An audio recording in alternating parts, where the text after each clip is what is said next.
Oasis Audio presents The Ice Cream Mystery by Gertrude Chandler Warner. Read for you by Amy Lilly. Directed and engineered by Dirk Gowans.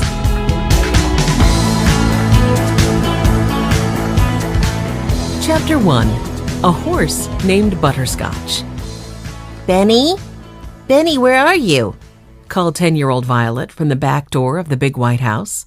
No one answered. Benny! Violet called again. Haven't you found him yet? Asked her sister Jessie. Henry's waiting. Henry was 14 and the oldest of the 4 Alden children. Benny, 6, was the youngest. He and Watch were playing ball, Violet said. But I don't see them now. I know how to get Benny's attention. Watch this, said Jessie, taking charge. She was 12 and liked to get things done. Cupping her hands to her mouth, Jessie shouted, Benny! Watch! Ice cream! Almost immediately, a small boy and a small dog came running from behind the old boxcar that stood at the edge of the backyard. Here we are, the boy cried. Watch barked happily. Violet laughed. Benny, you're all muddy, she said. We are? Benny looked down at his Dirt Street t-shirt. Then he looked over at Watch, whose whole face from nose to ears was powdered with sticky dirt. Ow, he said. I guess we did get a little dirty. I was helping Watch dig a hole to bury a bone. I'll wash Watch with the garden hose, Jessie said. Violet, why don't you help Benny get his hands and face clean? Aw, do I have to clean up already? Benny said. If we're going to get ice cream, you do, Violet told him. Ice cream? Well, I guess I could wash up a little bit, said Benny. He followed Violet into the house. And put on a clean t-shirt, Jessie added. Ow, said Benny, but he didn't argue. Benny would do almost anything for ice cream. A little while later, Violet and Benny came hurrying down the front steps of the house. Jessie, Watch, and Henry were waiting. There you are, said Henry, jumping to his feet. He picked up his bicycle. Let's go. It was a hot day, so Watch rode in Jessie's bicycle basket instead of running beside them. But he was still panting gently by the time they reached the Greenfield ice cream barn at the edge of downtown Greenfield. The small shop was built to look like an old-fashioned red barn. Behind that was a real red barn with a small fenced-in pasture on one side. A neat gray shingled house with red trim stood just down the road. The owner of the shop lived there. The Aldens steered their bikes into the bicycle stand in front of the store, and Watch hopped out of his basket. But instead of leading the way to the ice cream barn, where he knew he would get some water and maybe a taste of vanilla ice cream, he scampered toward the big red barn. Watch! Exclaimed Benny. Where are you going? Watch barked. Okay, I'm coming, said Benny, as if he could understand what Watch had said. Henry looked at his sisters and shrugged. I guess we'd better go see what Watch is up to, he said. They found Watch in the pasture next to the barn. He was nose to nose with a large tan horse with a cream-colored mane and tail. Benny was scratching the horse's ears. Look! Watch and I found a horse, a big horse, said Benny. There's never been a horse here before, said Jessie.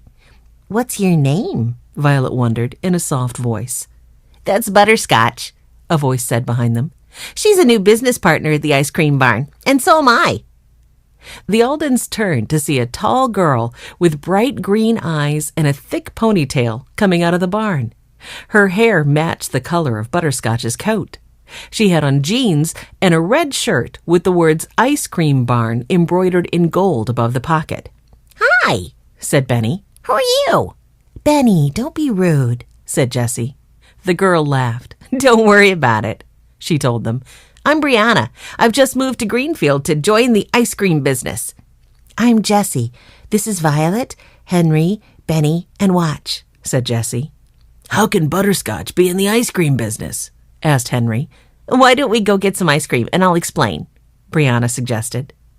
Inside, the shop was white with red trim. Old photographs of farmers and farm scenes decorated the walls. Gingham curtains hung in the windows. Katie, the owner of the ice cream barn, stood behind the red counter in a long white apron. She had just handed a customer a scoop of vanilla on a sugar cone. The customer, a blonde woman with thick, dark eyebrows and a stiff frown, said, "This is a single scoop?" "Yes," said Katy. She cocked her head and looked at the enormous mound of vanilla ice cream. The ice cream barn was well known in Greenfield for its big servings. The Aldens knew that the woman couldn't be from Greenfield, or she would have known that. The woman pushed her sunglasses farther back on her head and stared at the scoop of ice cream. Katy grinned. "If that's not enough, I could add a little more." "Where?" Benny whispered to Violet. The cone looked very full already. "It's too much," the blonde woman declared. "How can you stay in business with such big single scoops?"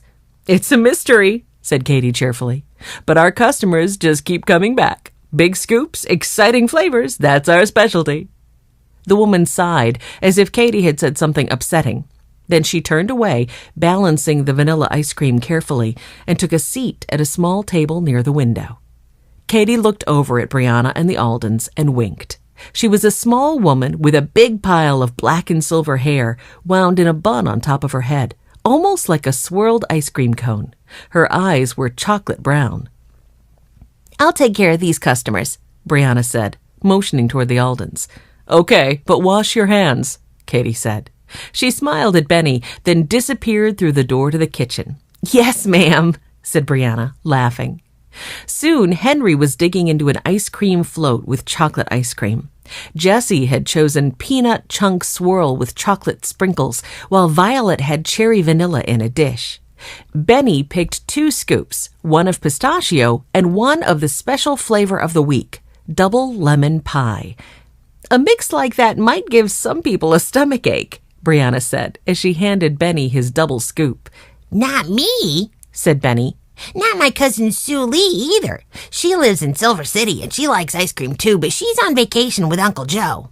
"Well, we'll still be serving ice cream when Sue Lee gets back," Brianna promised, as she set a bowl of water outside the door for Watch. Next to it, she put a dish with a little taste of vanilla ice cream. Then she poured herself a glass of water and leaned on the counter across from the Aldens. Benny's eyes got round. "Don't you want ice cream?" he asked Brianna. "There is such a thing as too much ice cream, Benny," Brianna said. Benny looked shocked. "No, there isn't," he argued. Everyone laughed, and Benny smiled a little sheepishly. "It's too bad we can't take some chocolate mint chip back to Mrs. McGregor," said Violet. "She loves the chocolate and the little green mint chips, and the ice cream is extra good today." "Who is Mrs. McGregor?" asked Brianna. "She's our housekeeper," Violet answered. "We live with her and our grandfather." "We used to live in a boxcar in the woods," Benny added, "just by ourselves. That's where we found Watch, and then Grandfather found us." "We were orphans, and we didn't know we had a grandfather who wanted us," explained Jessie. They told Brianna all about how they'd found the old boxcar in the woods, where they'd lived until their grandfather, James Alden, found them and took them to live with him in his big old white house in Greenfield. "And now the boxcar's in our backyard," concluded Henry. "Grandfather put it there for us," Violet explained. "Now we use it as a playhouse." "That's an amazing story," said Brianna. Just then, Katy bustled back in. "Well," she said, "I'm glad to see my favorite customers and my favorite granddaughter have met." "I'm your only granddaughter, Grandma Katy," Brianna answered, laughing again. "Granddaughter? But you said you were the new partner," Jessie said. "Well, that too," Brianna agreed. "Katy's favorite and only granddaughter and her new partner." "You said Butterscotch was a new partner too," Henry reminded her. "Does Butterscotch test ice cream for you?" guessed Benny. "Good grief, no!" Katy exclaimed. "What an idea!" Brianna said, "What flavor of ice cream did you say Mrs. McGregor likes?" "Your chocolate mint chip," said Violet. "What has that got to do with butterscotch?" "It's a surprise, a mystery," said Brianna. "We're good at solving mysteries," Benny said promptly. "We've solved lots and lots of them." "Well, I can guarantee you'll have this one solved by this afternoon," said Brianna. "How?" Violet wanted to know. "You'll see," said Brianna. No matter how many questions the Aldens asked before they left the ice cream shop, she wouldn't give them even a single clue to help them solve the mystery. Chapter 2. A Melted Ice Cream Mess. Violet heard it first. She and Benny were sitting on the front porch later that afternoon, giving a tea party for her dolls and Benny's stuffed animals. Watch was sleeping in a patch of sunlight nearby. Ding, ding, ding-a-ling. A bell chimed from not very far away. Violet looked up. She carefully set down a doll-sized teacup. Ding, ding, ding-a-ling. The sound was getting closer and louder. Suddenly, Violet jumped to her feet. Look! She cried. Around the corner and down the street came a large, tan-colored horse. Henry and Jessie looked up from the bicycle they were repairing on the front lawn. It's Butterscotch! Benny said excitedly, jumping up so suddenly that his stuffed bear fell face first into the plate of imaginary cookies. It is Butterscotch, said Jessie. And she's pulling a wagon, said Henry. As the wagon got closer, Henry began to laugh. I know that wagon. That's Sam and Susie's wagon. Sam and his horse Susie had driven an ice cream wagon in Greenfield every summer for as long as anyone could remember. Brianna's inside. The wagon pulled up in front of the big white house. Whoa, girl, said Brianna, and Butterscotch stopped and turned her head to look at the Aldens lined up on the sidewalk.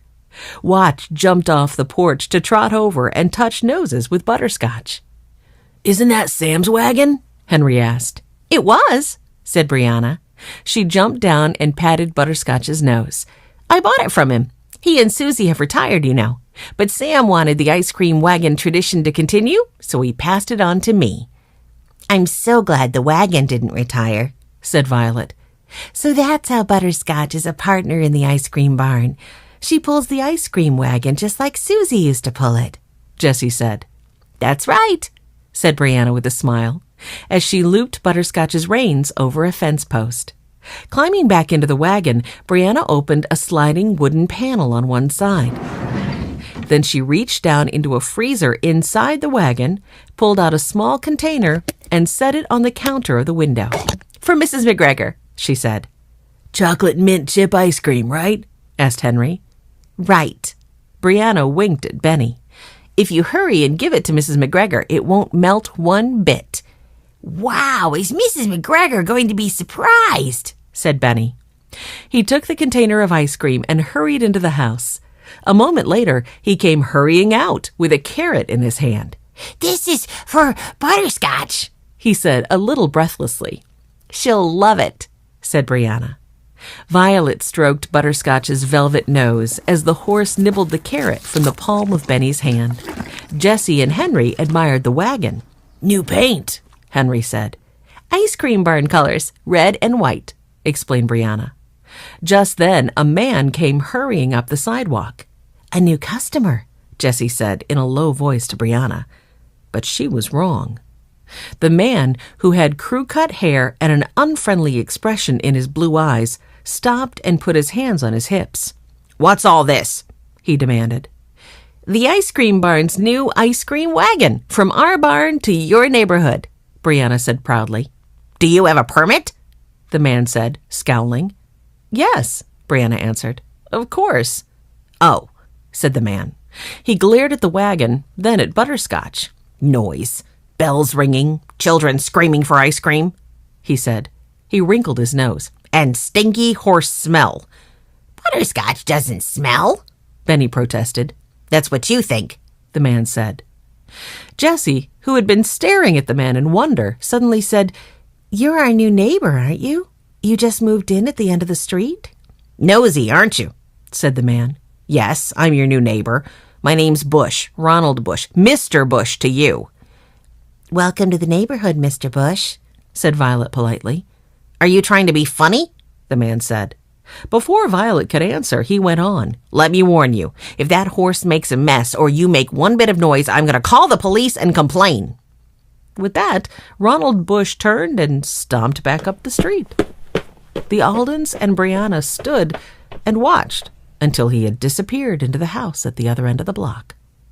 Then Benny said, You know what? I don't like Mr. Bush. Brianna shook her head. Some people are just cranky, Benny. Well, I'd better get going. We have a few stops to make today before I head back to the barn. Will you be back? Violet asked. Oh, yes, Brianna said. We have a bell we'll ring to let people know we're here. We'll park right over there by the curb and people can come and buy ice cream. Every day? Benny asked. Not every day, Benny. Greenfield's not that small, but at least 2 or 3 days a week, Brianna promised. Even though Mr. Bush doesn't want you to? Asked Violet. Hey, it'll take a lot more than Mr. Bush to stop this ice cream wagon, Brianna said. She picked up the reins. Then she said, you don't have to wait for the ice cream wagon to come to you. Why don't you come visit us? We'll be closed for business tomorrow, but Grandma Katie and I are going to be there early working on some new flavor ideas. Stop by and we'll give you a tour. That would be great, said Jessie. We'll be there, Henry added. See you tomorrow then, Brianna said. Giddy up, Butterscotch.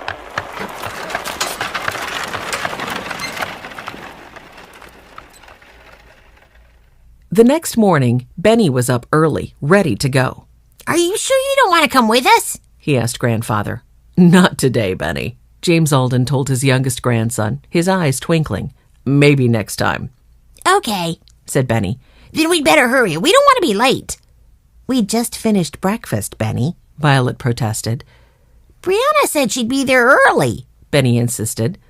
If we ride our bikes the long way into Greenfield, maybe we won't get to the ice cream barn too soon, Henry said. A few minutes later, the Aldens pedaled down the street. They waved to their neighbor, Mrs. Dalby, who was standing in her garden. They waved to Violet's classmate, Catherine, who was walking down the sidewalk. They even waved to cranky Ronald Bush when they rode by his house. But Mr. Bush didn't wave back. He stared at them as if he couldn't believe his eyes. When they reached the ice cream barn, the front door was locked. Uh-oh, said Benny. We'll wait, said Violet. They sat down on the bench outside the shop. Then Henry said, It looks as if someone else is waiting for the shop to open. He nodded in the direction of a small white car parked across the street. They could see someone inside, but whoever it was had on a hat. It was hard for the Aldens to see the driver's face. Maybe whoever it is doesn't know the barn is closed today. I'll tell the driver, Jessie said. She jumped up and started toward the white car. But before she could take 2 steps, the car pulled away. Oh, said Jessie, stopping in surprise. Maybe the person wasn't waiting for the shop to open. Maybe whoever it was just stopped to read a map, said Violet. I guess, said Jessie. Just then, Brianna drove up. You're nice and early, Brianna said as she got out of her car. Benny thought we should be, Henry said, laughing. Yes, said Benny. We beat you and Katie. Katie, who had just walked up to the shop from her house, smiled. She said, Well, let's go in the back way since we're not open today. She led the way around the side of the ice cream barn and stopped so suddenly that Jessie, who was right behind her, almost crashed into her. Oh, no, said Katie. What? asked Brianna. Katie pointed. A small stack of square white boxes and 2 large containers, all decorated with a blue stripe, stood by the back door. The box labels read Martine Blue Ribbon Ice Cream Vendors. Those look like ice cream sandwiches, Katie said. But Brianna rushed past her and pried open the lid of the top box. They were ice cream sandwiches. Now they're just a melted mess. These say vanilla ice cream, Violet said, leaning over to inspect the printing on the side of the 2 large containers. 5 gallons each. Vanilla ice cream soup, said Henry, observing the milky puddles spreading out from the bottom of one container.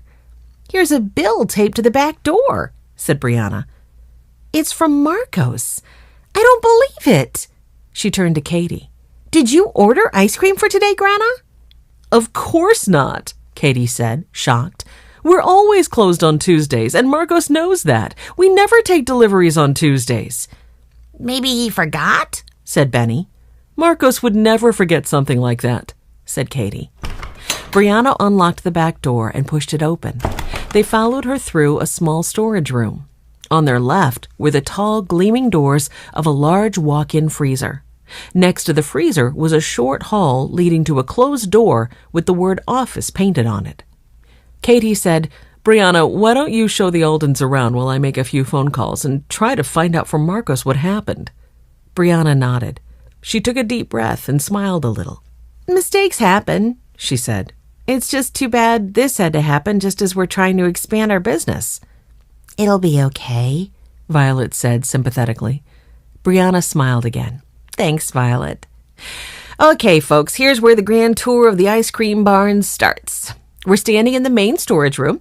On the shelves over here are the supplies we use most often: straws and napkins and sprinkles and nuts. Those shelves hold our dishes for sundaes, our glasses for ice cream floats, and so forth. That big stainless steel door opens into our walk-in freezer. Wow, that's a lot of ice cream, Benny said, peering inside. It's actually pretty small for a walk-in freezer, Brianna said. I've seen much bigger ones, but unlike some places, we don't keep our ice cream for a long time. Grandma thinks it changes the flavor, and I agree. What do you do with ice cream you don't sell then? Asked Henry. Throw it away, but that hardly ever happens, Brianna said. We know just how much to make and how much to order. Grandma Katie has been in this business for a long time. Anyway, over there is our big refrigerator for supplies that don't need to be in the freezer, like whipped cream. Brianna led the way into a small room with high windows. In the middle was a stainless steel object that looked sort of like a very old washing machine. And this is where we make our own ice cream. Wow, said Henry. Amazing, said Jessie. It works more or less like a small ice cream maker, Brianna explained.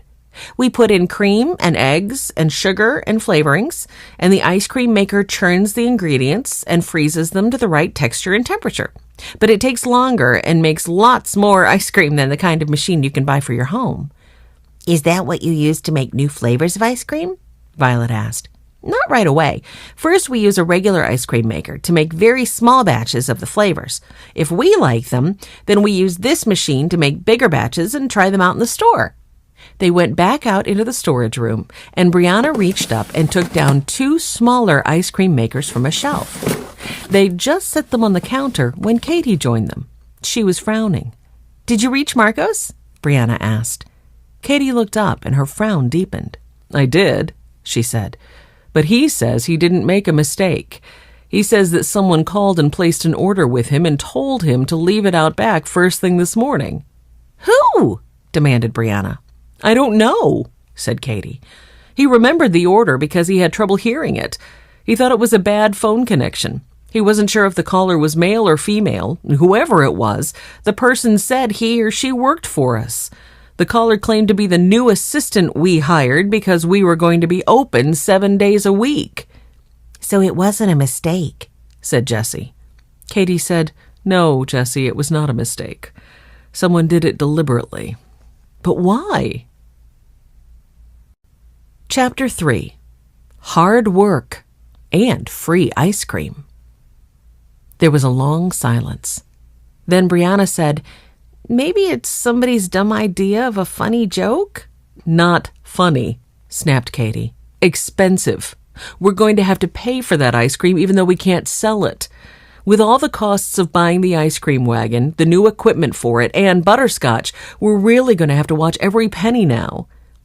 What if it's not a joke? Asked Jessie slowly. What if someone did it to hurt you? If it's not a joke, then, well, I don't know what to think, said Katie. Who would want to do this to us? Brianna seemed to hesitate for a moment. Then she shook her head firmly. No one would, she said. No one would want to hurt our business.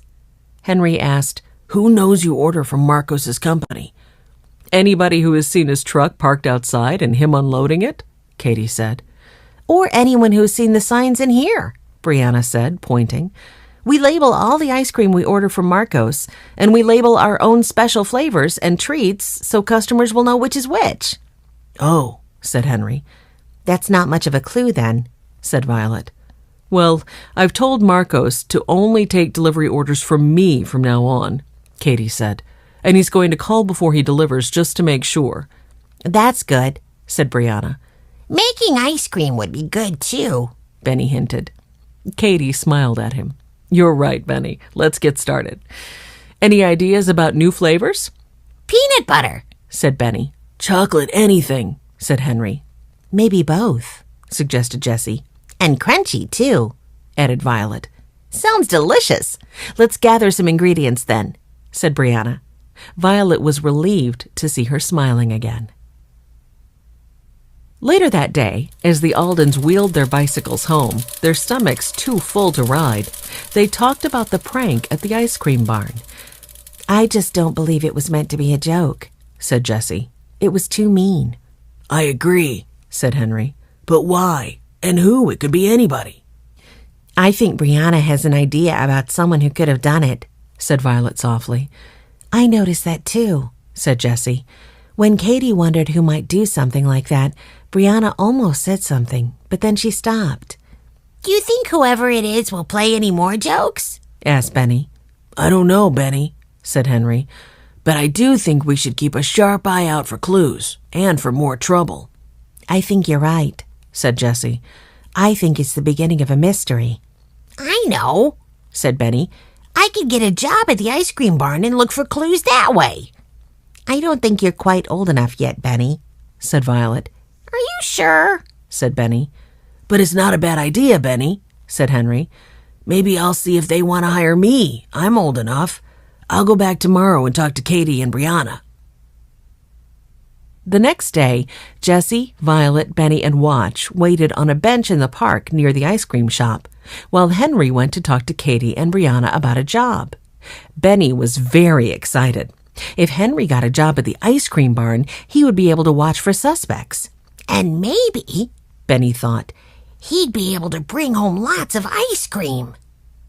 So when Henry came walking toward them a little while later, Benny bounced up, shouting, Did you get the job? Did you? Henry grinned, but he shook his head.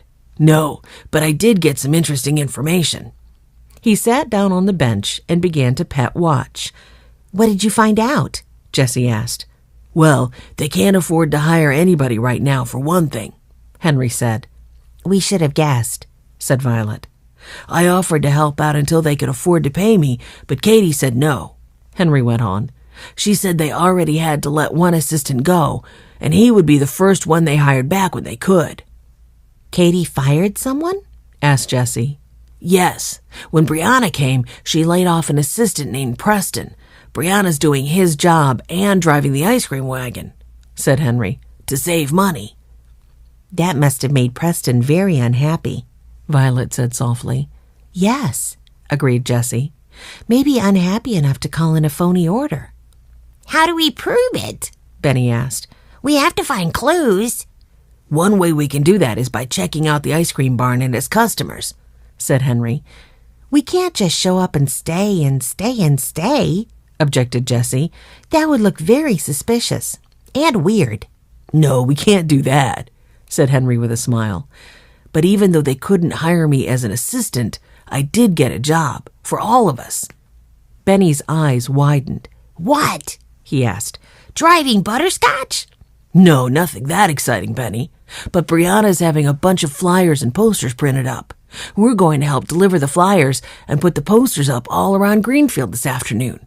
In return, we get gift certificates for free ice cream, 5 scoops each. That afternoon, the boxcar children loaded up their backpacks and bicycle baskets with flyers and posters and tape. Violet and Henry went in one direction. Benny and Jessie and Watch went in another direction. They put flyers on front stoops and in stacks on the counters of stores. They asked for store owners' permission, and soon posters advertising the ice cream barn and the new ice cream wagon, pulled by the Amazing Butterscotch, hung in the windows of the hardware store, the pet supply shop, the bicycle shop, and just about every other store in town. Jessie and Benny even put up a poster on the bulletin board outside the mayor's office at Town Hall. They'd just hung a poster on a telephone pole near the post office when they met Mr. Bush.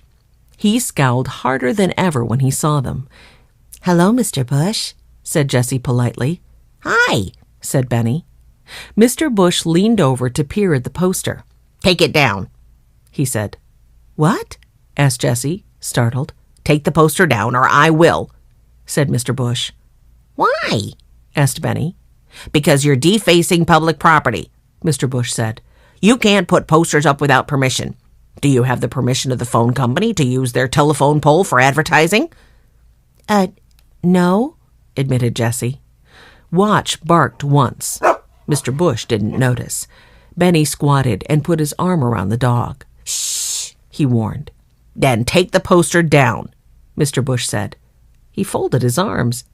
Jessie didn't know what else to do. She took the sign down. As she rolled it carefully, Mr. Bush snorted. The amazing butterscotch indeed, he said in a scornful voice. Then he went into the post office without another word. He's really, really mean, said Benny.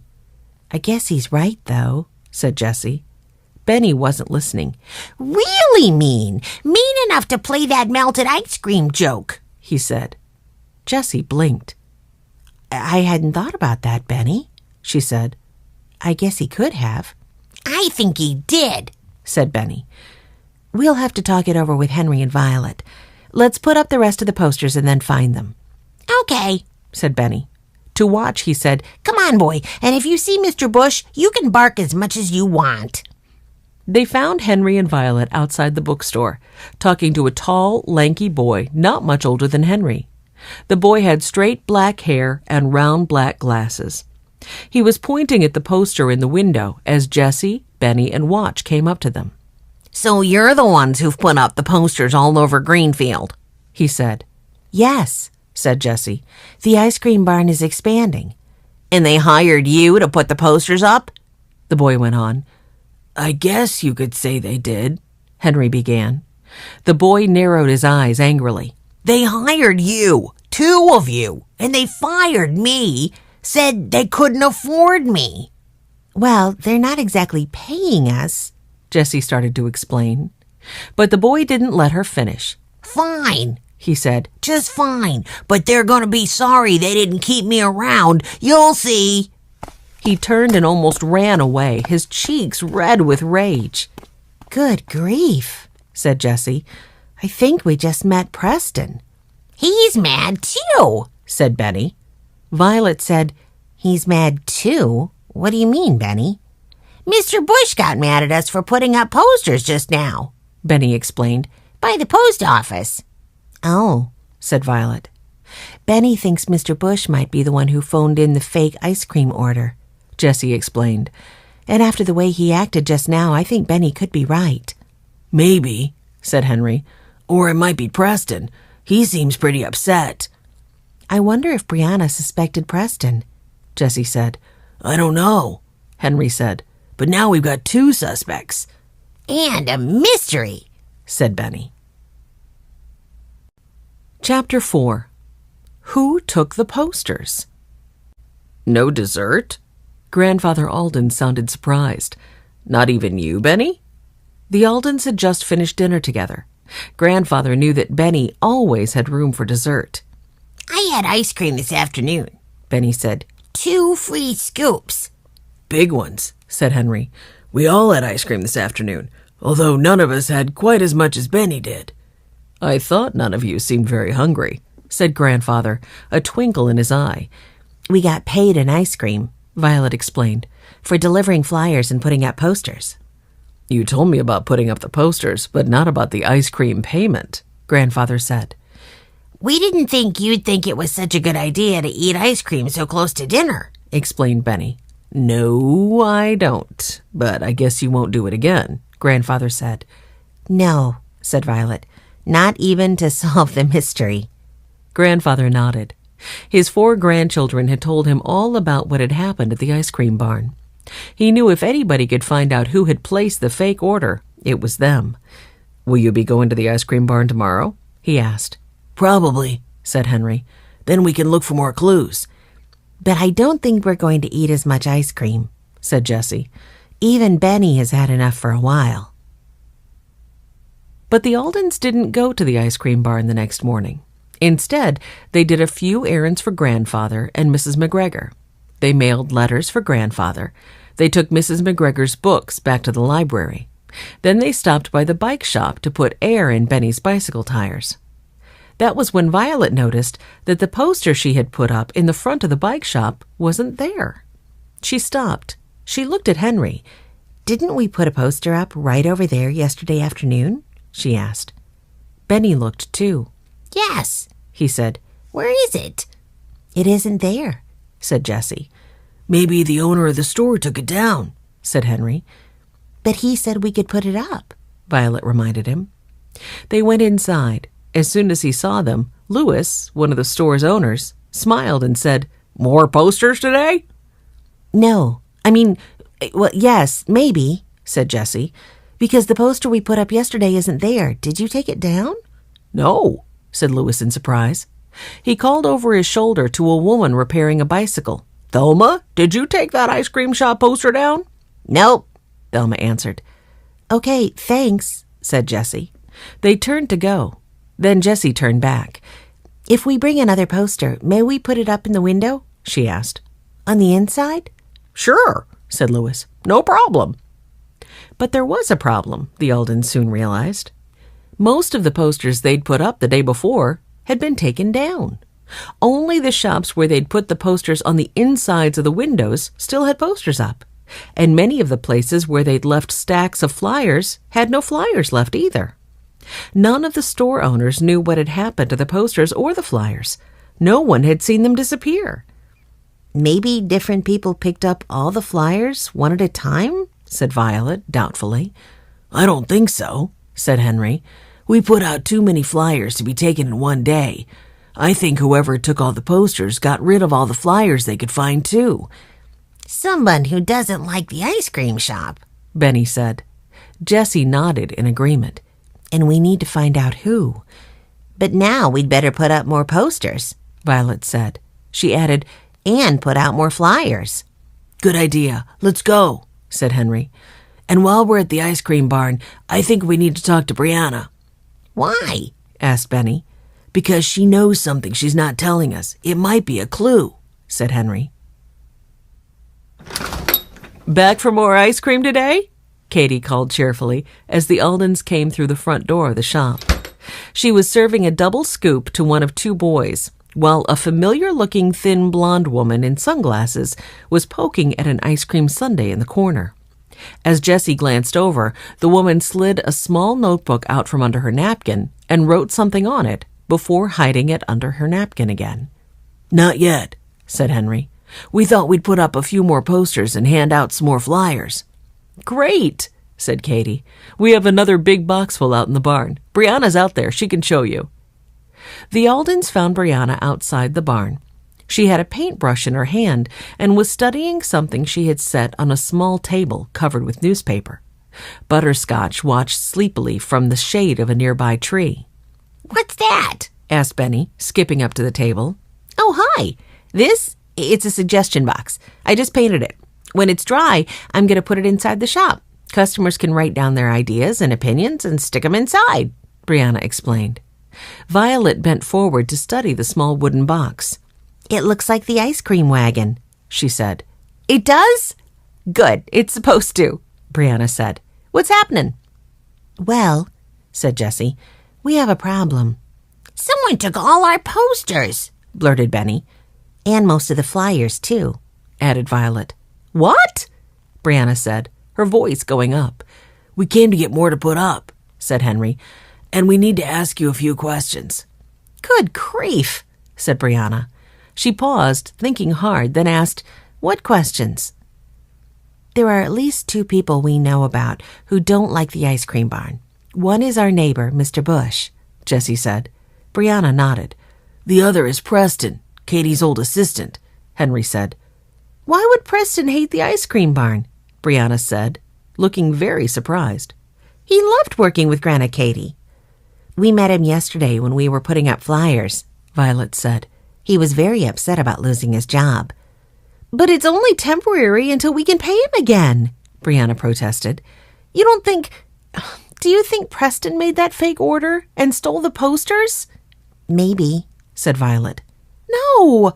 No, that's not possible. I know Preston is upset, but he'd never do something like that, said Brianna. And Mr. Bush is just worried about having the wagon in the neighborhood. When he sees how well-behaved Butterscotch is, he'll get over it. If Preston and Mr. Bush didn't do it, who did? Asked Henry. At first, I wondered if another ice cream company might be trying to put the ice cream barn out of business. National Sugar Shop Corporation has been asking Grandma Katie to sell them the ice cream barn so they can set up their own ice cream shop in Greenfield, said Brianna. But then I realized that was silly. A big company wouldn't bother trying to hurt a small business like ours. Anyone else? Asked Jessie. She looked toward the ice cream barn. A white truck with a bright blue stripe all the way around it had pulled up to the front of the shop. The door of the truck read, Martine Blue Ribbon Ice Cream Vendor and Restaurant Supply Company. How big is Marcos's company? Could he be the one trying to hurt the ice cream barn? Martine Supply is not very big. Marcos is one of 3 partners there, Brianna said. But he'd never, ever try to harm the barn's business. We're old customers of his. Katie's known him for years. She nodded toward the truck. In fact, I have a meeting with Marcos and Katie in about 5 minutes. We need to get the flyers, Henry reminded her. Oh, right. In the stall next to Butterscotch's, in a big box on a bench. You can't miss them. Brianna carefully picked up the almost dry suggestion box. Well, I'd better get to that meeting. As soon as she'd left, the Aldens loaded up with flyers and posters. Then Jessie said, Come on, let's go meet Marcos. Inside, the store was quiet. The ice cream sundae the blonde woman had been eating was melting on the small table by the front window. Katie and Brianna were sitting at a larger table with a stocky man with black and silver hair who had thick horn-rimmed glasses. He was wearing a white shirt with a blue stripe that matched the truck outside. Hi, said Jessie. We found the posters and flyers, Katie. Good, said Katie. The more you put up, the better it is for business. Would you like one? Benny asked, handing a flyer to the man. What's this? The man said, examining the flyer. Advertising, Brianna replied. And this is your advertising staff? The man said, grinning. Brianna grinned back, then introduced everyone. As you know, we buy our basic flavors, vanilla, chocolate, strawberry, from Marcos, she explained to the Aldens. He also provides some of our ice cream treats, such as ice cream sandwiches. If your business grows like you want it to, you're going to need more than basic flavors from me, Marcos said. You'll never have time to make all the special flavors you do now. Someone was just saying that to me a few days ago, Katie commented. She had lots of ideas to make us into a big business. If we hired her to run things, she said, we'd be ice cream kings. Good thing she didn't convince you, Brianna said. We don't want to be ice cream kings or queens or anything like that. We just want to make the best ice cream around. You do, said Benny. I have to admit it tastes very, very good. But you could give your flavor recipes to my company, and we could make batches for you, you know, Marcos said. No, said Katie firmly, and I'm not going to change my mind no matter what you say.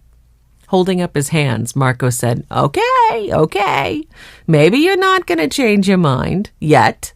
Make a note and put it in our new suggestion box, Brianna said with a wink. Marcos laughed. I'll see you next week, he said, and got up. Don't forget our order forms, Brianna said, handing him several sheets of paper. Marcos tucked the papers into a folder. If you want to change your order, you know where to reach me, he said.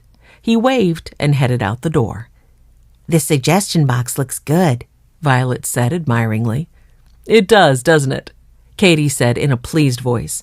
I hired the right business manager and partner when I hired my granddaughter. Brianna blushed, but she looked pleased too. I have a suggestion, Henry said briskly. I suggest we get to work putting up these posters and handing out these flyers. Tell you what, Brianna said. When you're finished, stop back by here and I'll give you a ride on the ice cream wagon. Hooray, said Benny. We'll be back, Jessie promised. Chapter 5. Is this your horse? Next up, the library, Brianna announced from the driver's seat of the ice cream wagon. She guided Butterscotch across the grass and under the shade of a large old oak tree next to the library building. Why don't you ring the wagon bell, Benny? Benny leaned forward and gave the bell a long, loud ring. I'm getting good at this, he announced. You sure are, Brianna agreed. The Aldens had been riding in the ice cream wagon all afternoon, taking turns sitting up in the driver's seat with Brianna, helping dish up ice cream, peering out the top half of the Dutch door at the back of the wagon. Now, as the wagon halted, Henry unlatched the Dutch door, pushed it open, and walked around to Butterscotch.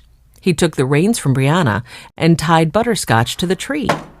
Jessie helped lower the steps from the driver's seat, while Violet pushed open the side window from which the ice cream was served.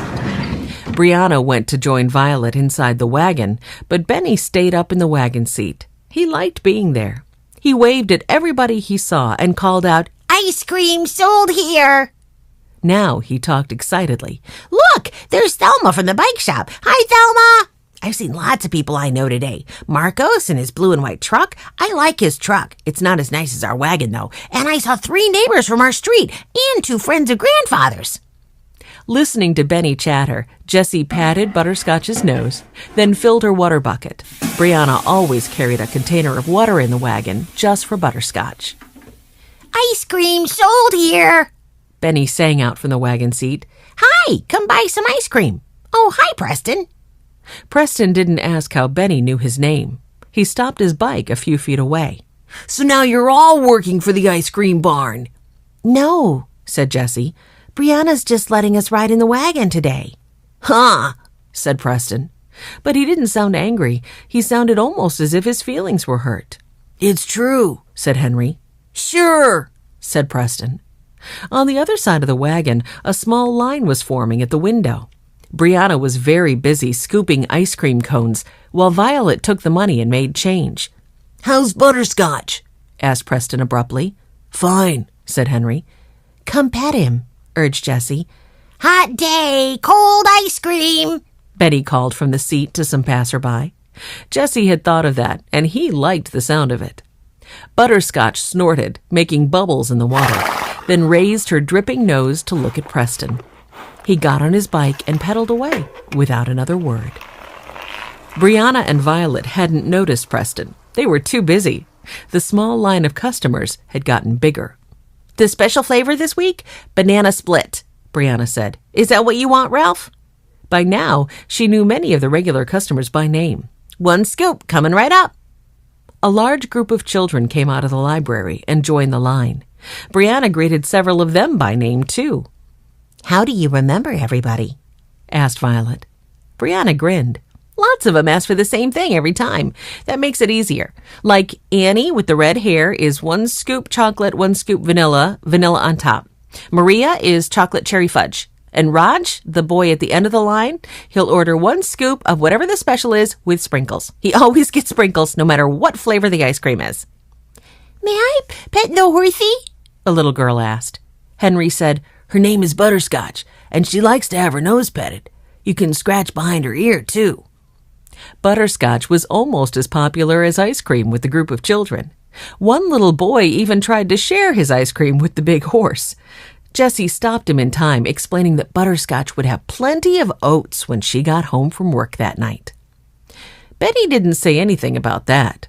He thought it was too bad that Butterscotch couldn't have an ice cream cone of her own. Then Violet reached down to hand a customer change and looked up to find herself almost face to face with a police officer. "Oh," she said. "Hello. Would you like some ice cream?" "No, thank you," said the police officer. "I'm Officer Pierre. Who's in charge here?" "I am," said Brianna. "Can I see your license and permits?" the police officer asked. "Sure," said Brianna. She washed her hands, then opened a small drawer underneath the money drawer. She took out a folder and passed it through the window to Officer Pierre. The officer examined the papers carefully, then handed them back to Brianna. "Is there a problem, officer?" Henry asked. "We have the library's permission to park the wagon here," Jessie added. Officer Pierre didn't answer right away. She walked around to look at Butterscotch, who was standing quietly, her eyes half closed. Officer Pierre glanced at the water bucket, then back at the wagon. "Hot day," she said. "Hot day, cold ice cream," said Benny promptly. That made Officer Pierre smile. A little. The officer moved closer to Butterscotch, stroking her nose and looking her over carefully. Then she said, "We had a complaint about the horse. Someone said she was being mistreated." "Butterscotch? Mistreated?" gasped Brianna in disbelief. "She's not being mistreated," Henry said. "We always stop in the shade, and she gets water at every stop." "And she has her own barn and stall and paddock," said Jessie. "And oats at night," Benny said. Who complained? Violet asked. I'm not allowed to say, Officer Pierre replied. But whoever said you were treating your horse badly obviously didn't know what they were talking about. Or whoever it was wanted to cause trouble, Henry said in a low voice. Neither Officer Pierre nor Brianna heard him, but Jessie did. She glanced over quickly, and Henry knew she'd been thinking the same thing. Butterscotch and I don't go out during the hot part of the day, and if it's too hot or too cold, we won't go out at all, Brianna was saying. I'm writing this complaint up as unfounded, Officer Pierre reassured her. That means there's nothing to it, and if we get another complaint, we'll look much more closely at it before contacting you. Good, said Benny. After the officer had left, Brianna and Violet served a few more ice cream cones to customers, including one more familiar face. It was the blonde woman with the dark eyebrows. 1 scoop, Brianna predicted in a low voice as they watched the customer approach. And no matter what flavor, she won't eat it all. Brianna was right. What's your freshest ice cream? Demanded the woman. It's all fresh, Brianna told her. The ice cream you just made, the woman said. Our special flavor, banana split, said Brianna. I'll take it. 1 scoop, the woman said. She looked the wagon over as she waited for her scoop.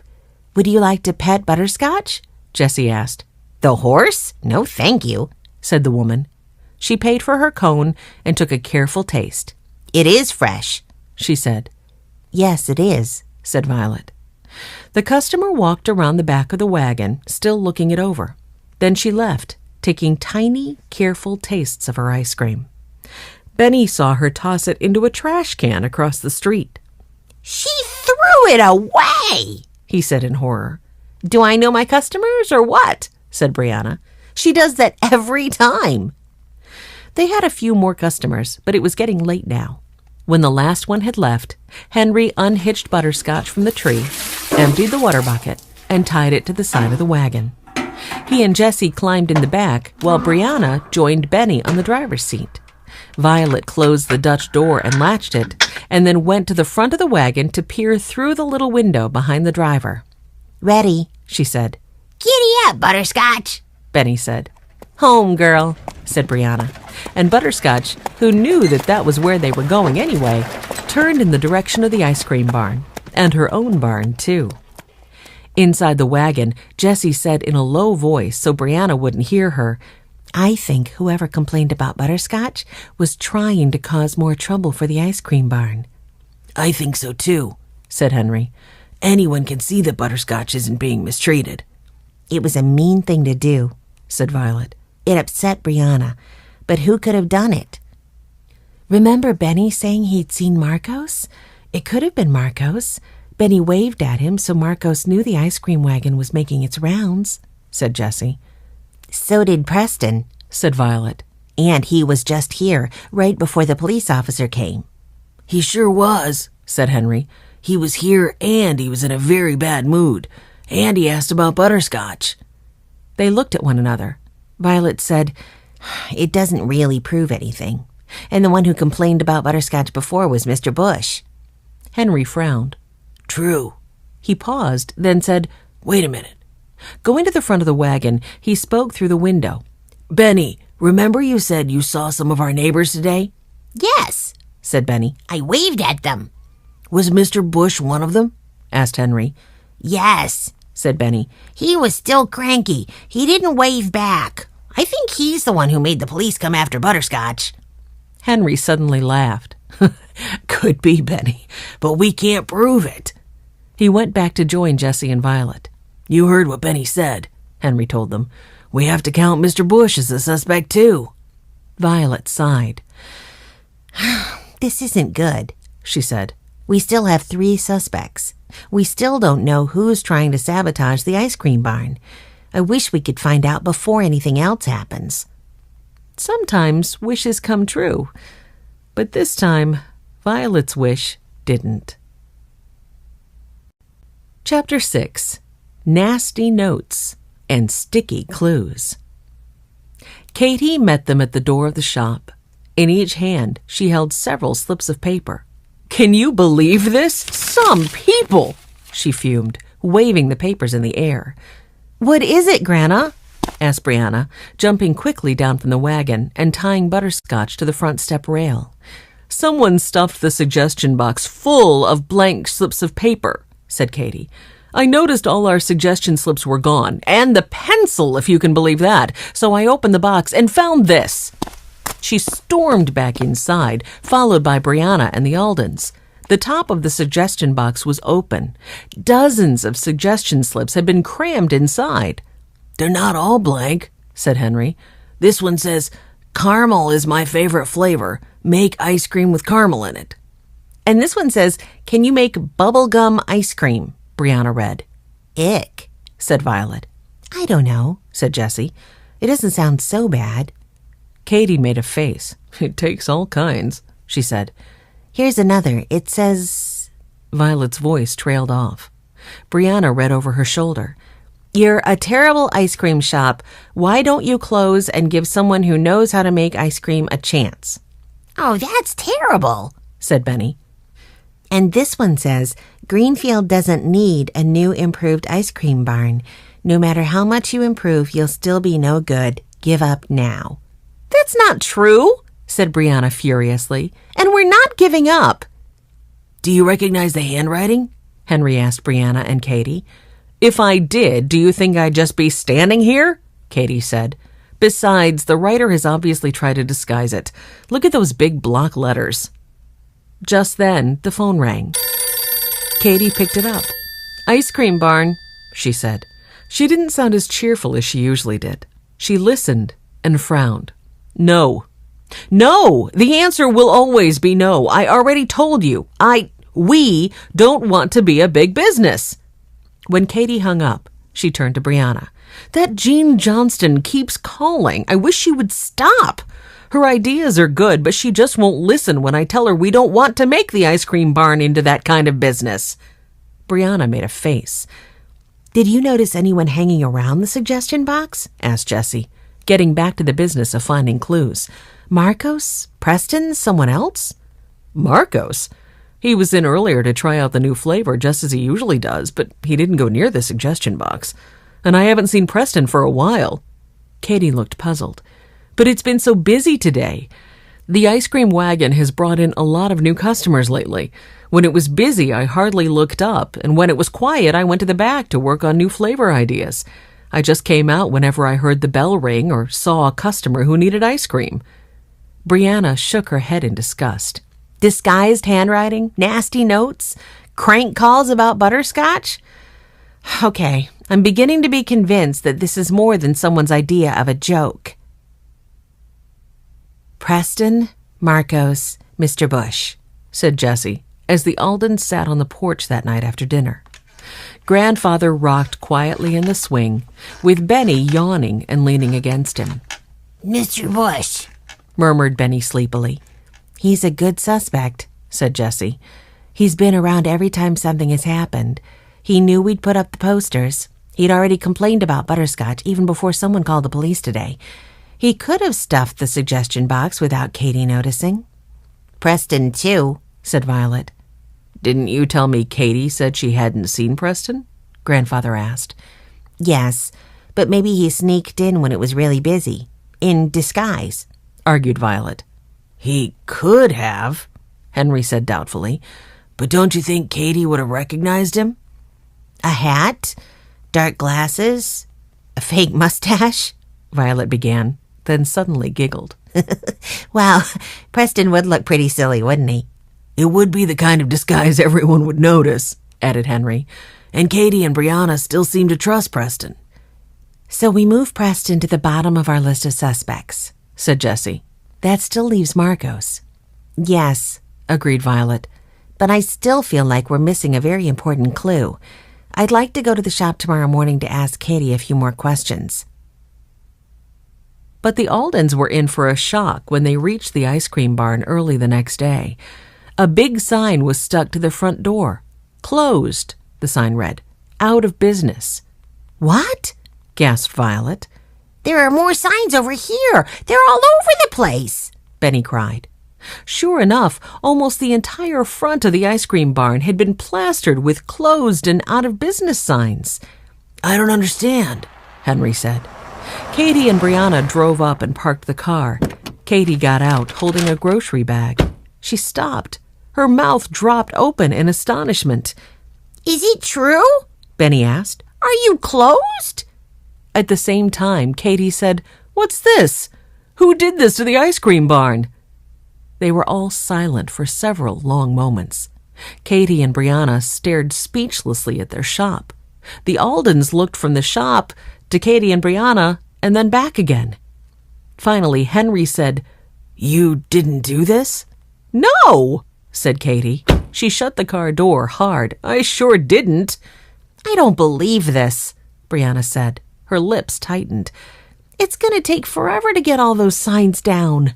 Those aren't just taped up, they look glued." "No, it won't," Benny said. "We'll help." Brianna smiled a little at this. "Thanks, Benny. We'd better get started," said Jessie. "Leaving those signs up is bad for business." They all worked hard and as fast as they could, but it still took them all morning to get the sticky signs off the door and windows. After they got the signs down, they scraped off the glue. Finally, they washed and polished all the glass. "This is what I don't want to be when I grow up," Benny said. "A window washer." "It's hard work," agreed Violet. A navy blue car pulled to the curb. A short man in a pinstripe suit got out stiffly. He looked at the Aldens and Brianna and Katie, and at the buckets and towels and rags. He looked at the freshly cleaned windows. "Nice windows," he said. "Where could I find the proprietor of this shop?" "If you mean you want to talk to the boss, that's me," Katie said. "Who are you?" "Gerald Smithers, National Sugar Shop Corporation," the man said, extending a hand. Katie dried her hand and shook his. "I've already told someone from your company that I'm not interested in selling this place." "So I understand," Mr. Smithers said smoothly. "I came to see if you've reconsidered." "You're wasting your time," said Katie. "I said I won't sell my business, and I'm not going to." Mr. Smithers fished in his pocket and brought out a business card. He held it out, and Henry, who was closest, took it. "If you change your mind, when you change your mind, give me a call," Mr. Smithers said. He smiled at them all, got in his car, and drove away. "You want this card?" Henry asked Katie. Katie shook her head. "Well," Brianna said as the car disappeared from sight, "we've got clean windows and an empty suggestion box. Who's ready for ice cream?" "It's been 2 days, and I've still got glue stuck to me from all those signs in the windows of the ice cream barn," Jessie complained. She was sitting on the stump that served as a step up into the old red boxcar in the backyard. "It makes it easy to catch the frisbee," Benny said. He, Henry, Violet, and Watch were playing frisbee. "It's been quiet at the ice cream barn the last couple days," Henry noted. "Maybe whoever was playing all those nasty tricks has decided to give up after all." "Maybe," said Jessie thoughtfully. "Or maybe they're planning something really big." Henry caught the frisbee and held it. He stared at his sister. "What do you think might happen?" he asked. "I don't know," said Jessie. "But ever since I saw that man from the National Sugar Shop, I felt, funny. He seemed so confident that Katie would give up and sell the ice cream barn to him." "Should he be a suspect too?" Violet asked. "He wasn't around when any of those things happened," Jessie said. "At least none of us saw him, but I wouldn't mind asking him a few questions." "We can do that," said Henry. "How?" asked Benny. "We can call him. He gave us his business card, remember?" Henry said. "I still have it. Katie said she would never need it." He'd barely finished speaking when Jessie leaped to her feet. "Let's call," she said, and led the way to the phone. Henry dialed the number on the card, then handed Jessie the phone. She waited impatiently while it rang. "Hello, Mr. Smithers?" Jessie said. "My name is Jessie Alden, and I—" She didn't get to finish. Mr. Smithers said, "If you're calling about the jobs at our new shop, we're conducting interviews this afternoon." "Jobs?" said Jessie. "At our new shop in Silver City," said Mr. Smithers. "corner of Main and Nugget. Can you find it?" "Yes," said Jessie. "Thank you." She hung up the phone. That was quick, commented Henry. Jessie looked at the others. Well, she said, I guess we'd better get to Silver City this afternoon. Why? asked Benny. To see Mr. Smithers about a job, said Jessie. Chapter 7. The Sugar Shop. Fresh paint glistened on the shop at the corner of Main and Nugget in nearby Silver City. Hanging in the front window was a sign that read, "Now hiring, help wanted for the Sugar Shop of Silver City." There's Mr. Smithers' car, Jessie said, pointing to the big, dark car parked next to a small white one in the parking lot. And there's Mr. Smithers, said Benny. He's talking to one of our customers. What? Violet said. They all looked through the window. Mr. Smithers was sitting on a folding chair next to a big packing crate. A blonde woman with dark eyebrows was sitting on another folding chair next to him. Papers were spread out on the packing crate, and she was talking rapidly while Mr. Smithers nodded. After a while, she stood up, gesturing for Mr. Smithers to keep the papers. Then she shook hands with him and came hurrying out the door. She'd just reached the white car when she saw the Aldens. Hi, said Benny. Oh, she said. Hi there. Are you going to get a job at the sugar shop? asked Jessie. A job? How?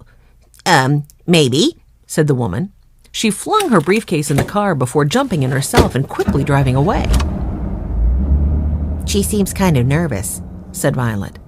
If she just had a job interview, maybe she is, said Jessie. Come on, let's go talk to Mr. Smithers. Mr. Smithers glanced up from the papers when the Aldens walked in. Jessie said, Mr. Smithers, I called you this morning. Oh, no, he said. You're too young for a job with us. You have to be at least 14.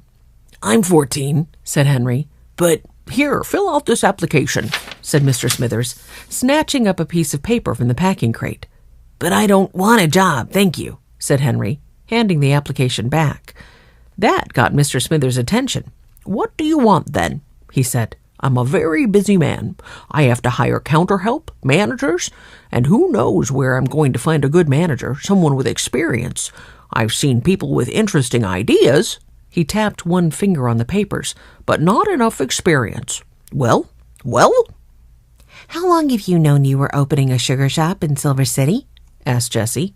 A few months now, said Mr. Smithers.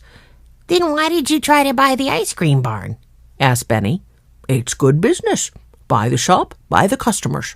When that didn't work, we thought about putting a shop in Greenfield, but we decided that the ice cream barn customers were too loyal. So we settled on Silver City, explained Mr. Smithers. A phone began ringing in the back of the half-finished shop. If you'll excuse me, he said. He jumped up and was gone. Thank you, Violet said to his back. Outside on the sidewalk, Jessie said, a sugar shop in Silver City. I wonder if Brianna and Katie know about it. If they don't, we should tell them, Benny said. Do you think Mr. Smithers is a suspect? Henry asked. No, said Jessie. I did for a minute, but I don't think someone who works for a big company like that would do such petty, dishonest things to a small business like the ice cream barn. I don't know about that, said Henry. I wonder if Preston knows about the sugar shop, said Violet. He has experience. He could get a job there. If we see him, we'll tell him, said Jessie. But they forgot about telling Preston anything when they reached the ice cream barn.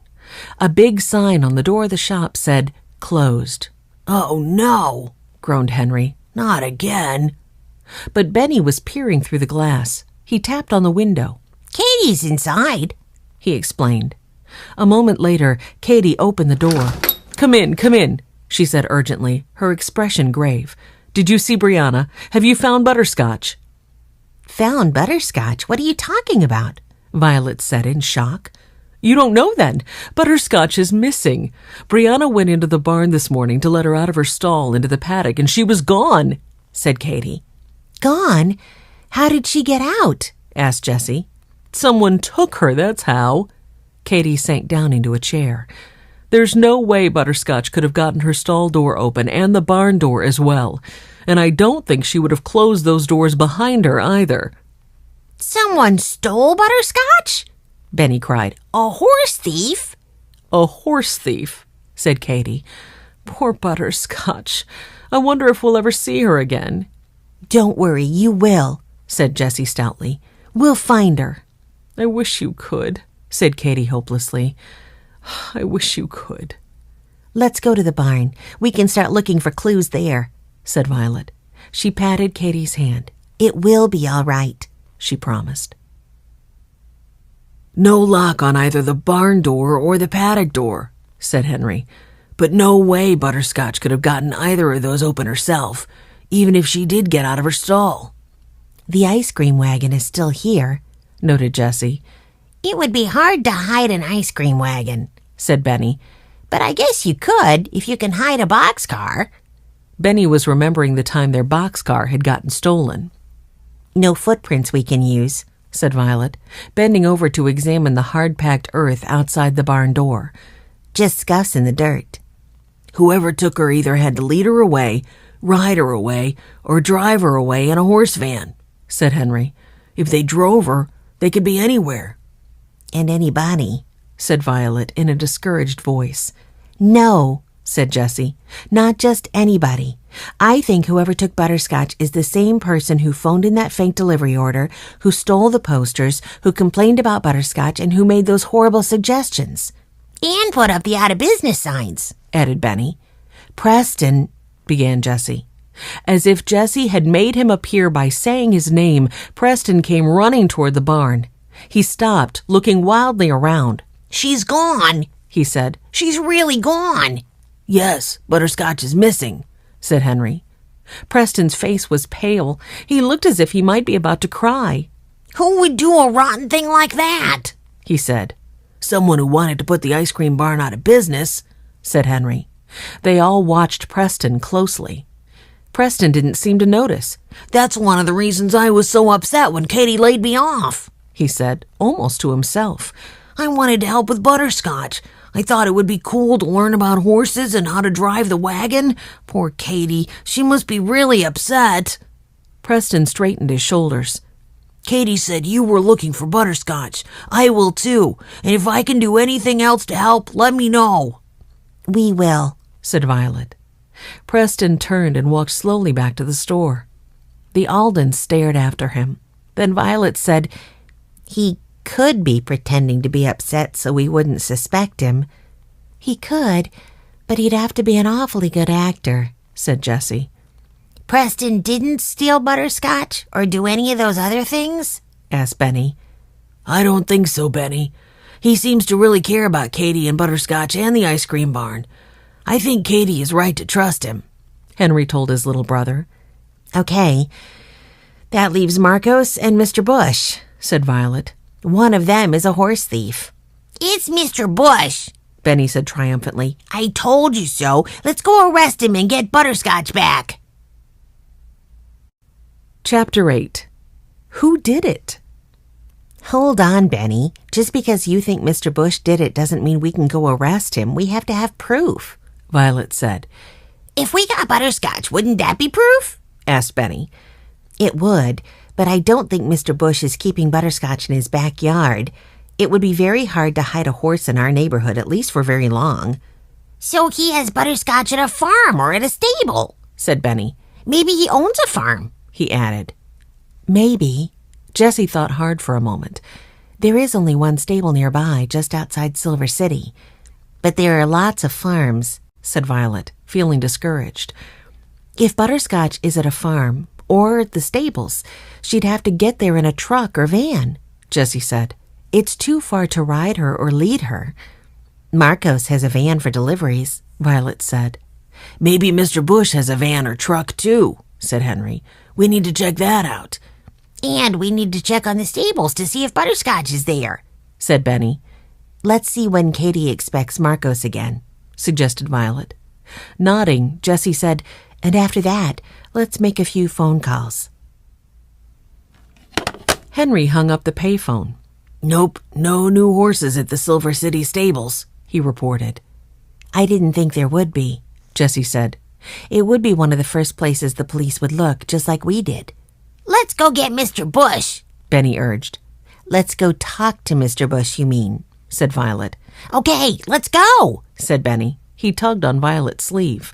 Not right now, Henry said. We have to get home. It's almost time for dinner. We'll talk to Mr. Bush first thing tomorrow, Jessie told Benny. The Aldens rode their bicycles slowly home. They were tired and sad. Benny kept remembering how awful he had felt once when Watch had disappeared. Watch came bounding up to greet them when they got home. That made them all feel a little better as they wheeled their bikes into the garage. Then suddenly, Watch ran toward the street. He ran up to a bicyclist who was pedaling by on the sidewalk. He barked. Watch, no, said Benny, hurrying after him. The bicyclist stopped. Watch stopped. Sit, Watch, Jessie called. Watch sat. You know you're not supposed to chase bicycles, Benny scolded. Then he looked up at the bicyclist. Oh, he said in surprise. The others had reached the sidewalk by then and had seen who the bicyclist was, too. Hello, Mr. Bush, said Violet politely. Uh-oh, Jessie said very softly to Henry. She was sure Mr. Bush was going to be very angry about Watch barking at him. But Mr. Bush surprised them all. Well, he said to Watch, at least you're a dog who knows how to mind his manners when he's told. Watch is very smart, Benny said. Mr. Bush looked up. Smart enough, he said. He bent and gave Watch one quick pat on the head. Do you like to ride bicycles? Jessie asked. I wouldn't be riding one if I didn't, Mr. Bush said. I think it makes more sense than driving. Besides, I don't have a driver's license. Don't want one. If I can't get someplace by bike, a bus is good enough for me. He stopped, as if he was surprised at how much he'd said. I like riding in the ice cream wagon, Jessie said boldly. A horse is a good way to travel, too. Mr. Bush gave Jessie a sharp look. Then he said, Well, a horse might be better than a car, but I don't like horses. Never have. One stepped on my foot when I was 10 years old, broke 2 toes. He winced as if he could still feel the broken toes. I'm sorry, said Violet. What for? It was a long time ago, said Mr. Bush. With that, he got on his bicycle and pedaled away. The Aldens stood for a moment in amazed silence. Mr. Bush didn't do it, Benny said at last. I guess not, said Violet. It doesn't sound like he'd get close enough to Butterscotch to steal her. And if he did, he wouldn't be able to drive her away. That leaves Marcos, then. Henry looked at his wristwatch. We should go back to the ice cream barn tomorrow at lunchtime. Katie said he'd be by then for next week's orders. I can't believe it's Marcos, said Violet. I hope it isn't. If it's not, said Benny, then who is it? The next day, Marcos was just getting out of his familiar white truck with the blue stripe when the Aldens pedaled up to the front of the ice cream barn. Let's help him unload, whispered Jessie. Then we can check out the back of the truck and look for clues. Maybe there will be pieces of hay or a few horsehairs inside. They hurried over to meet Marcos just as he swung open the double back doors of the truck. They stopped and stared. The truck was lined with shelves. There was no room for a horse the size of Butterscotch. Not only that, but it was refrigerated and very cold. Hey there, said Marcos. Cold enough for you? He laughed heartily at his bad joke. Then he said, It's a traveling freezer, you see? No melted ice cream for me. Jessie couldn't give up. Have you talked to Katie yet? She asked. Or Brianna? No, what's wrong? Marcos suddenly looked worried. Is Brianna okay? They're both fine, said Violet. It's Butterscotch. Marcos looked puzzled. The horse who pulls the ice cream wagon, Benny said. She's been stolen. Stolen? When? What happened? Marcos said. Someone took her out of the barn last night, Violet told him. We don't know who. That's terrible, said Marcos. Just terrible. Shaking his head, he took a small box out of the back of the truck and closed the doors. Samples of new ice cream products, he explained. I thought Katie and Brianna might like to try 'em before they place the next order. Maybe it'll cheer 'em up a little, too. I know how they liked that horse. The Aldens walked with him into the store. Brianna was at the ice cream counter, serving customers. She smiled when she saw them, but it wasn't much of a smile. I'll get Katie, she told Marcos. A moment later, Katie came into the store. I heard about your horse, said Marcos. I'm sorry. I'm sure you'll find her.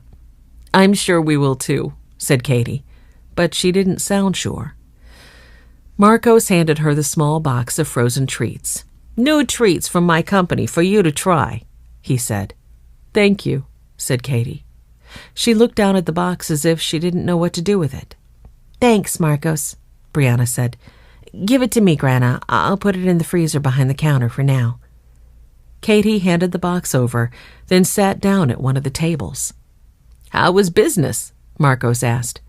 Business is good, Brianna said, then turned to wait on a family that had come in for ice cream. I'm glad to hear it, said Marcos, because I have an idea for the ice cream barn.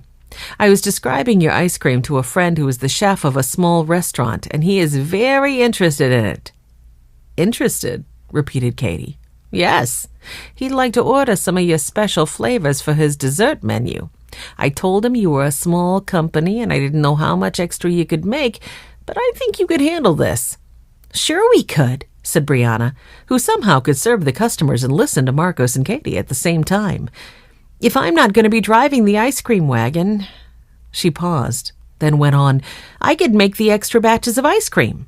Or when you get your horse back, you could hire extra help, Marcos said. Yes, said Brianna, but she sounded no more convinced than Katie about Butterscotch's return. Benny had wandered over to stare at the ice cream in the freezer, but Violet, Henry, and Jessie had settled at a table near Katie and Marcos. Now they looked at one another. Marcos didn't sound like a man who had stolen a horse, or one who wanted the ice cream barn to go out of business. I like that idea, Marcos, said Katie. It's nice of you to think of us. Marcos grinned. You'd need to order more supplies from me to make the extra ice cream, he added. So it would be good for my business, too. And of course, I'd want to be the one who delivers the ice cream to the restaurant. Brianna grinned. It would take some planning, said Katie. She paused. Let me give you our order for next week, then we'll talk this over more. The shop bell jingled as a customer walked in. Katie looked up for a second and frowned slightly. May I help you? Brianna asked. It's her, Violet said in her quiet voice. Who? Asked Benny. He looked, then said, Oh, she's the customer who never eats her ice cream. I'd like to try your haystack sundae, the woman said, reading from the menu board behind the counter. Coming right up, said Brianna. Said Benny, as the customer walked out of the shop a few minutes later with a scoop of butter pecan ice cream drizzled with caramel and smothered with slivered almonds. Benny kept watching as the woman stopped at the curb to taste the sundae. She slid into her car and took another bite, and then another. Then she rolled down the window and dumped the rest of the sundae into the trash can.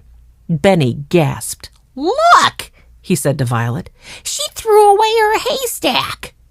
Jessie and Henry looked too.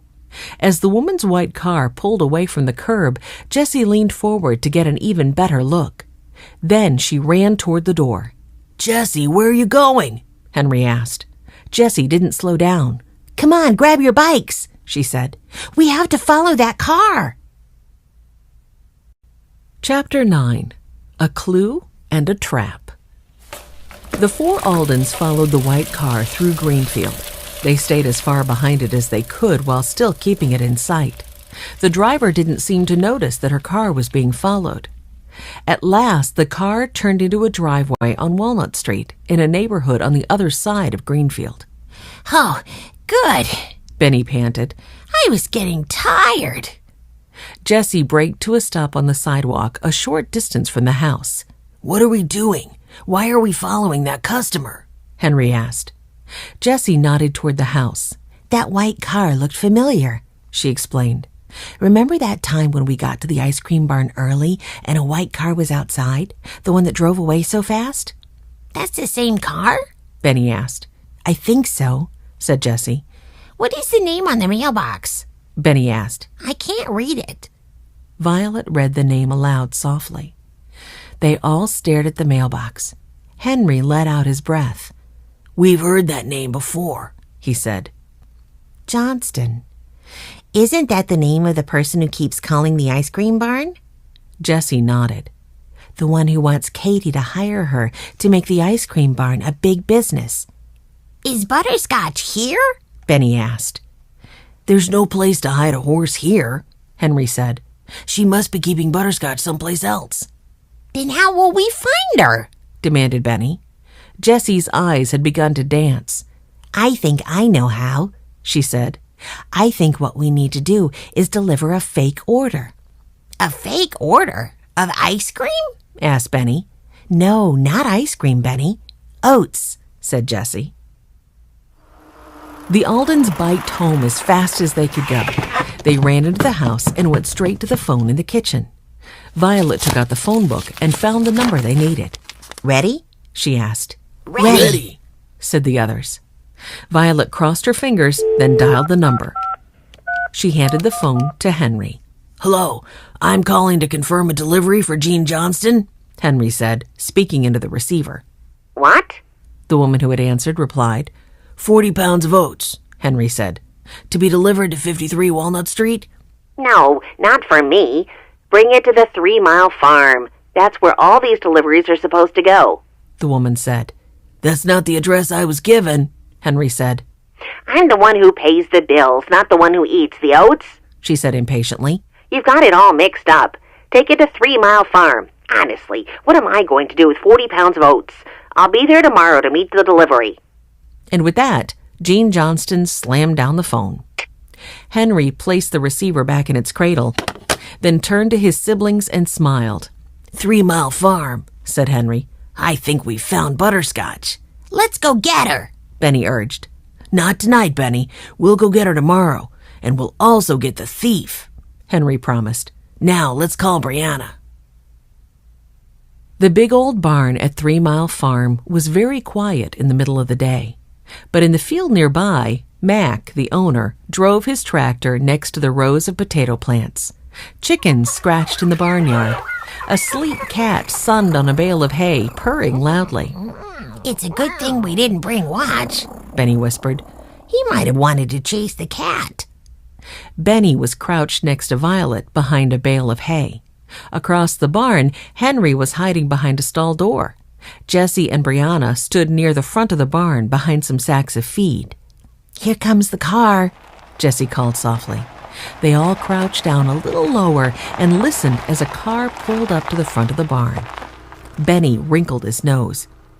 I need to sneeze, he whispered. Don't sneeze, Violet told him. Benny pinched his nose to keep from sneezing. A car door slammed. Footsteps pounded through the front of the barn, then halted. Hello? Jean Johnston called. Everyone held their breath. Everyone except Butterscotch, who was standing in her stall, chewing on a wisp of hay. Jean Johnston walked down the short row of stalls until she reached Butterscotch. Well, she said crossly, why am I here? I'm paying good money for someone to take care of you, and it's his job to meet the feed truck, not mine. You are turning out to be more trouble than it's worth. Jessie stepped out into the barn behind Jean Johnston, followed by Violet, Henry, Benny, and Brianna.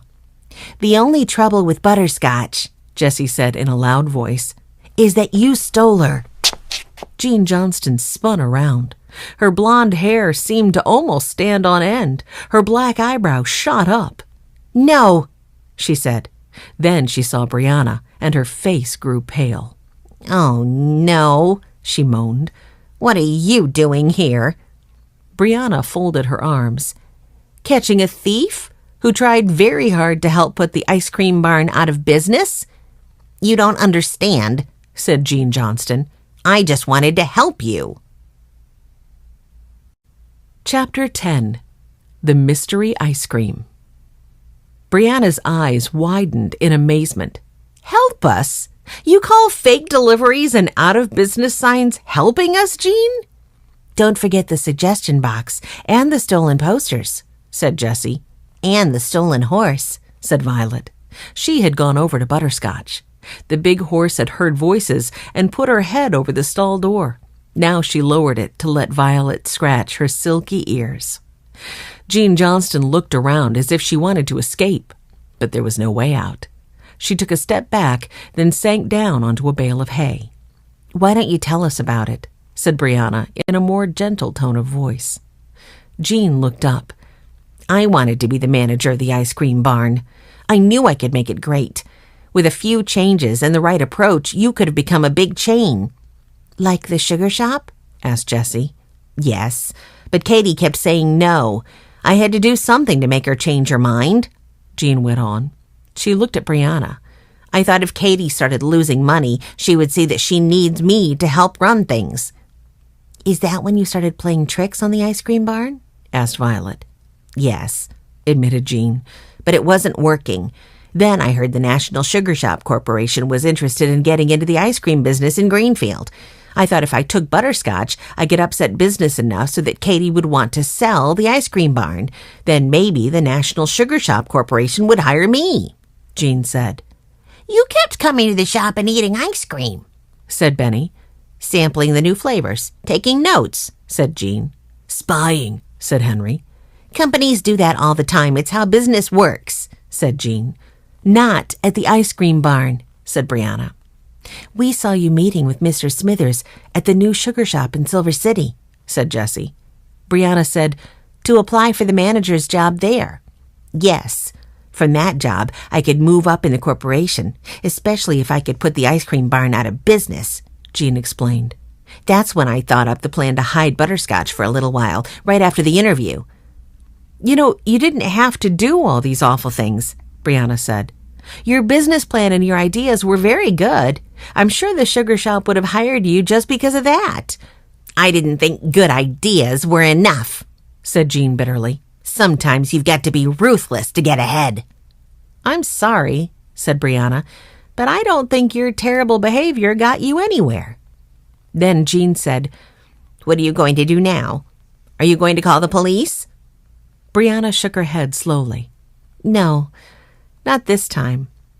But I am going to call Mr. Smithers to tell him what you did."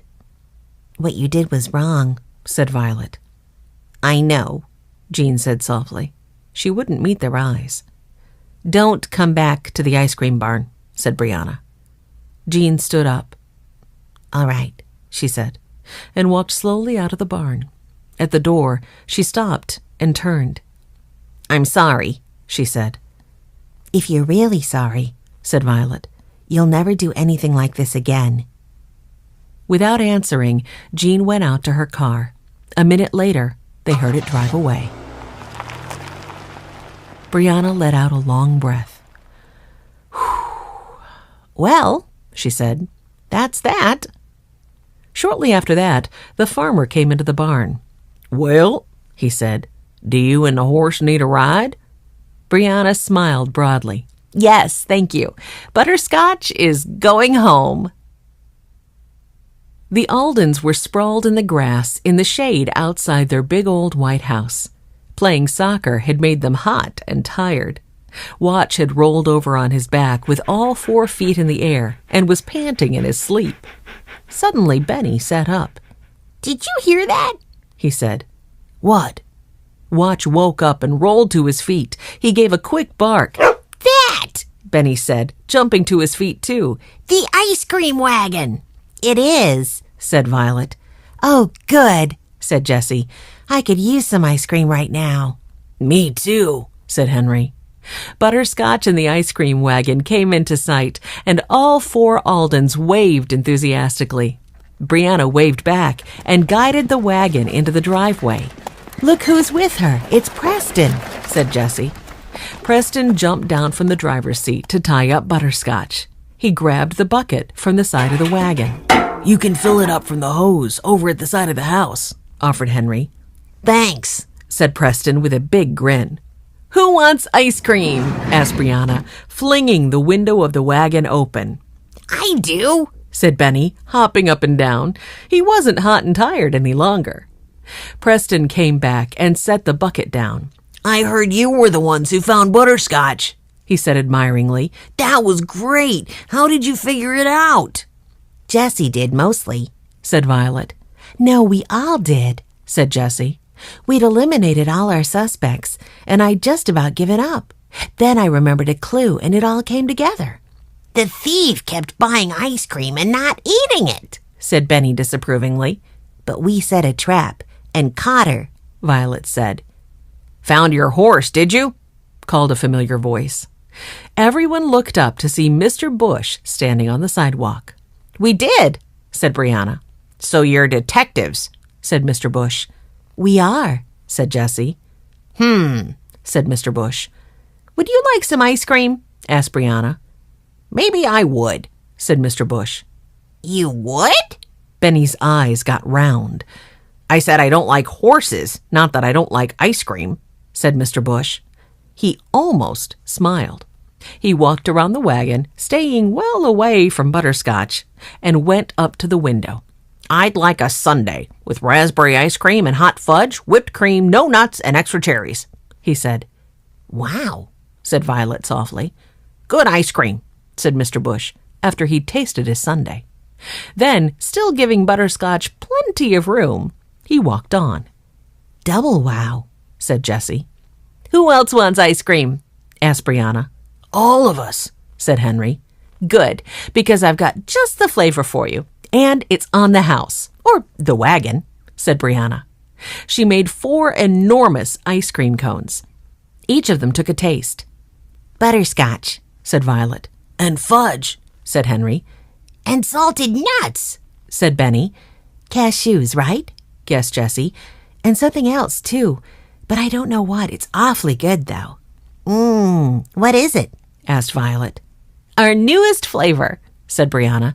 Mystery ice cream for the ice cream mystery. It's great, said Henry. What do you think, Benny? Asked Brianna. Benny grinned. I think that when I grow up, I'm going to be a detective and drive an ice cream wagon.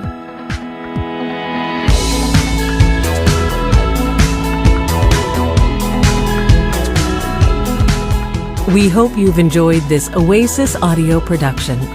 Production copyright by Oasis Audio. Recorded by arrangement with Random House Children's Books, a division of Penguin Random House, LLC.